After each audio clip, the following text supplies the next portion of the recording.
Aujourd'hui, nous allons vous lire Le Père Noël et les fourmis de Philippe Corentin aux éditions de l'École des Loisirs. Le Père Noël et les fourmis de Philippe Corentin aux éditions de l'École des Loisirs.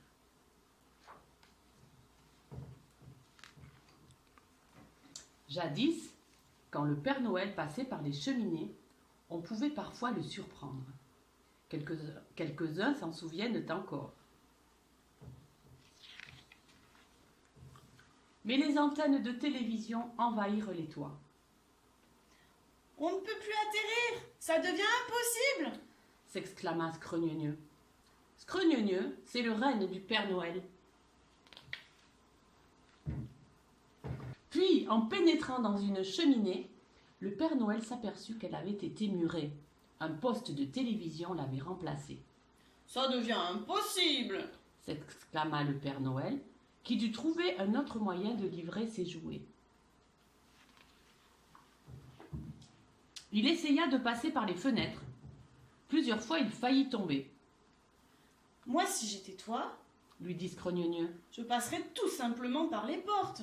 C'est moins dangereux. Ça n'est pas bête, dit le Père Noël, qui en avait assez de jouer les acrobates.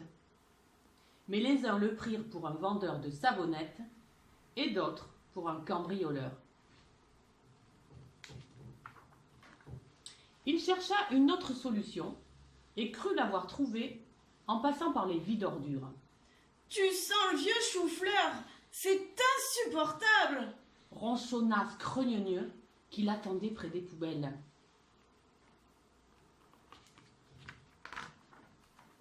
C'est vrai qu'il sentait le vieux chou-fleur, le Père Noël. Il décida alors de rapetisser afin de pouvoir passer par le trou des lavabos. « Je suis trempé et je m'enrhume !» renacla Scrogneugneux. « Ça suffit, moi aussi !» s'énerva le Père Noël entre deux éternuements. « Atchoum ! Atchoum !» Un peu plus tard, s'étant perdus dans les canalisations, ils débouchèrent dans une baignoire. Il s'y trouvait déjà une souris. Épuisée, elle n'arrivait pas à en remonter les parois. « Tenez-vous à moi !» lui dit le Père Noël. « Scrogneugneux va nous sortir de là !» La souris, une fois sauvée, s'étonna de la taille du Père Noël, qu'elle croyait beaucoup plus grand. Il dut lui expliquer pourquoi il avait été obligé de se rapetisser. « Mais pourquoi ne pas vous servir de nos galeries ?» proposa la souris. « Nous avons des trous partout, et au moins vous serez au sec. » Le roi des souris ne fit aucune difficulté pour accorder son droit de passage. « Mais pourquoi ne prenez-vous pas une de mes sujettes pour tirer votre traîneau ?»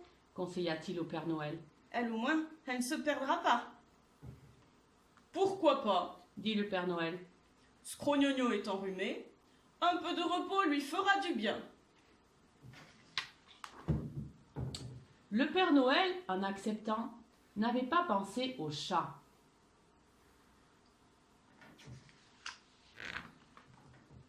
Un soir, alors qu'il attendait que le chat de la maison s'endorme, il fut abordé par une fourmi.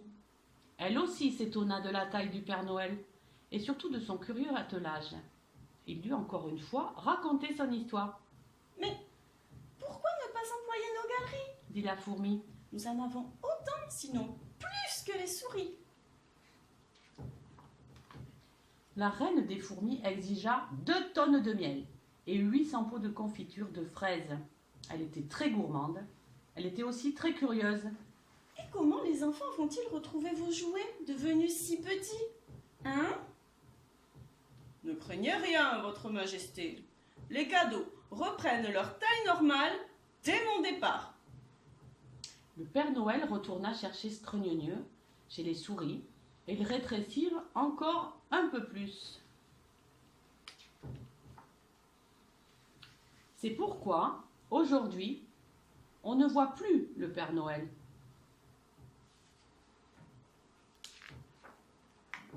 À moins d'être très patient et très attentif.